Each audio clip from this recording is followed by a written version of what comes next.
Bonjour à toutes et à tous, j'espère que vous allez bien. Après un petit passage dans les îles, je vous propose de revenir en France pour une recette bien de chez nous. Je vous propose de réaliser avec votre Thermomix une blanquette de veau. Ce type de plat mijoté, on a tendance à hésiter à les faire au Thermomix, mais franchement, vous avez de super bons résultats, notamment avec le TM6. Alors, la blanquette de veau, elle est sur Cookidoo. Vous avez la possibilité de la faire en normal avec votre TM31, TM5 ou TM6. Et avec le TM6, moi, je vous propose de la réaliser en cuisson lente. La base de la recette est la même, sauf qu'au lieu de 45 minutes de cuisson, on en aura pour 3 heures pour vraiment préserver les saveurs et la tendreté des produits.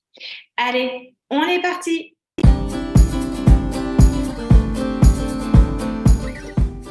Suivez-moi parce que la recette, que vous ayez un thème 31, un thème 5 ou un thème 6, c'est la même. Il y a juste le temps de cuisson qui va différer. Alors, on va démarrer en mettant dans notre bol une gousse d'ail, une branche de thym frais, 2 feuilles de laurier, une branche de céleri branche que j'ai coupée en tronçons et quelques branches de persil que j'ai ciselées. J'y rajoute 100 g de poireaux que j'ai émincés en tranches d'1,5 cm et 150 g de carottes que j'ai également émincées en tranches d'1,5 cm. J'y rajoute une cuillère à café de sel et quelques tours de moulin à poivre, 900 g d'eau et pour terminer, 1000 g de sauté de veau que j'ai découpé en cubes de 2 à 3 cm.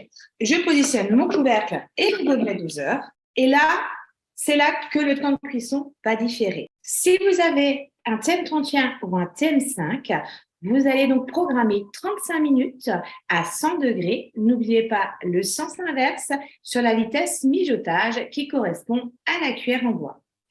Avec votre thème 6, on va partir sur 1h30 en mode cuisson lente à 98 degrés. Alors, pour cette recette, on va avoir la possibilité de la faire en moins d'une heure avec votre TM5, TM6 et TM31.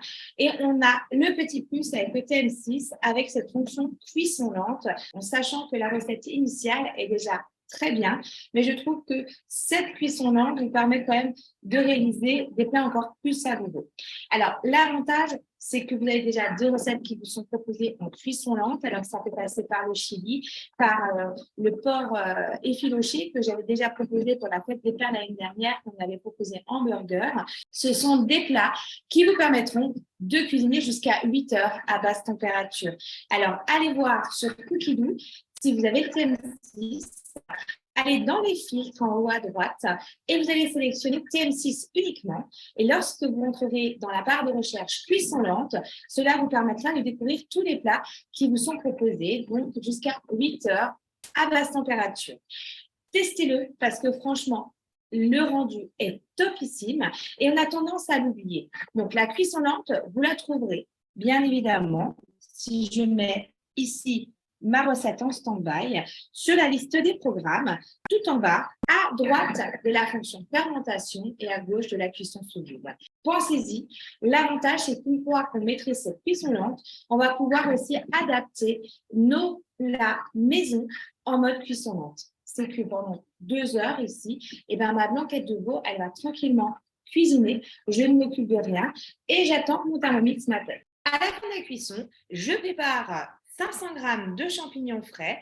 Alors, soit vous les coupez en 4 si c'est des petits, ou en 6 si sont un peu plus grands. Et donc, du coup, j'enlève mon gobelet et je vais positionner mon aroma avec le couvercle. Et on est parti pour continuer la cuisson pendant 10 minutes en température varoma, en sens inverse et toujours sur la vitesse mijotage.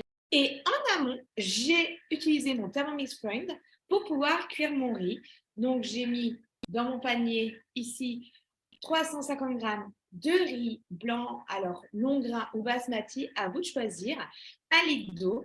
Et je suis partie sur 20 minutes en température varoma sur la vitesse 2. Comme ça, mon riz sera prêt en même temps que ma blanquette.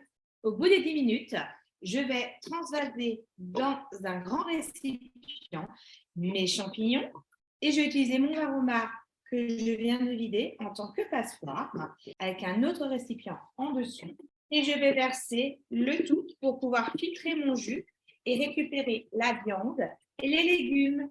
Une fois filtré, je rajoute ma viande et mes légumes à mes champignons.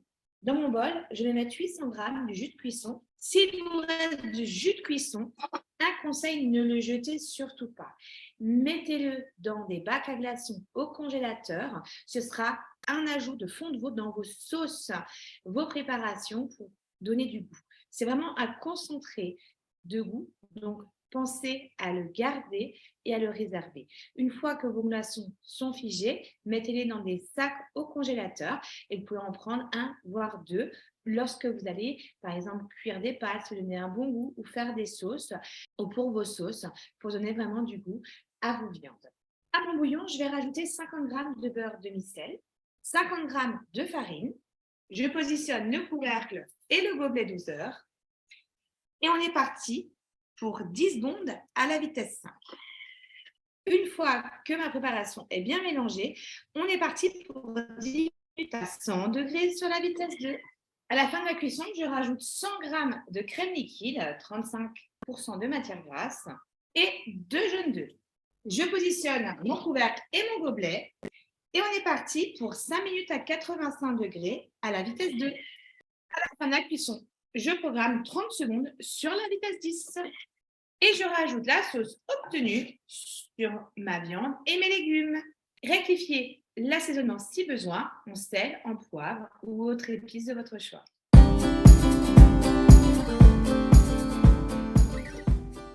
Et voilà, ma blanquette de veau est prête à être dégustée. C'est vraiment un repas traditionnel de la gastronomie française.